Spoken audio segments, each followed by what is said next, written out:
Informasi lainnya, saudara, usai ramai disorot dan menuai kritik, pemerintah Provinsi Kalimantan Timur mengembalikan mobil dinas mewah gubernur ke pihak penyedia kendaraan.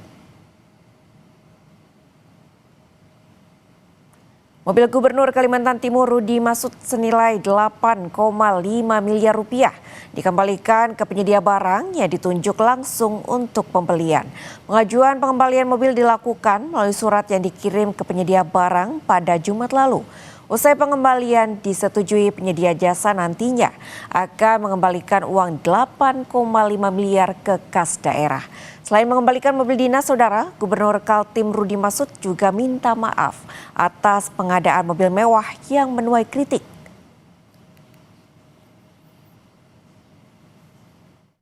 Masyarakat, toko-toko, kemudian mahasiswa dan seluruh komponen masyarakat, ya akhirnya Pak Gubernur mengambil keputusan untuk mengembalikan mobil itu. Sebenarnya nanti kami menunggu balasan dari penyedia apakah berkenan mengembalikan atau tidak. Tetapi secara informal kami sudah bicara dan mereka berkenan.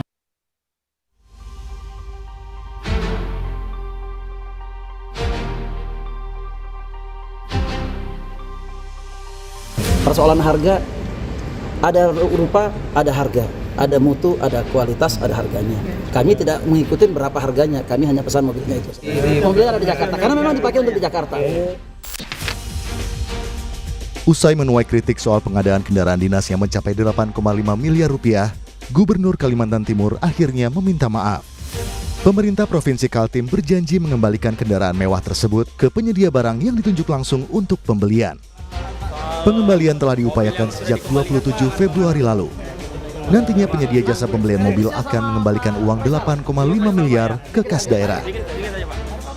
Pemerintah Provinsi Kalimantan Timur memutuskan untuk membatalkan mobil dinas gubernur yang sebelumnya direncanakan.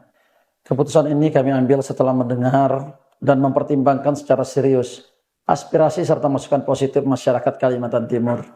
Kami menegaskan keputusan ini insya Allah tidak akan mengganggu kinerja kerja pemerintahan. Teriring permohonan maaf kami kepada seluruh masyarakat Indonesia, khususnya masyarakat Kalimantan Timur. Kami mengucapkan terima kasih atas masukan masyarakat, kritik yang membangun. Sebelumnya, pengadaan kendaraan dinas Gubernur Rudi Masud memicu polemik dan sorotan publik. Kebijakan ini memantik perdebatan tentang prioritas belanja daerah serta sensitivitas pemimpin terhadap suara rakyat di Kalimantan Timur. Anggota Komisi 2 DPR RI, fraksi Golkar Ahmad Irawan, menyampaikan pesan Sekjen DPP Partai Golkar agar Gubernur Kaltim yang juga kader partai dapat mendengar masukan publik. Irawan bilang, meski Kaltim salah satu provinsi yang memiliki APBD kuat, namun aspek kepantasan harus tetap dijadikan pertimbangan dalam pengadaan belanja daerah. Kalimantan Timur tetap menjadi provinsi yang APBD-nya sangat cukup kuat setelah Jakarta, Jawa Tengah, Jawa Timur, Jawa Barat, dan yang kelima kemungkinan Kalimantan Timur. Nah, meskipun punya kemampuan APBD yang demikian, tentu Pak Gubernur harus melihat sesuatu dari aspek kepantasan itu sendiri. Respons anggaran mobil dinas juga datang dari politisi PDI Perjuangan Aryo Seno Bagaskoro. Ia menyayangkan pengadaan mobil mewah bagi kepala daerah di tengah kondisi masyarakat yang mengalami kesulitan. Seharusnya kepala daerah menjadi teladan bagi rakyatnya.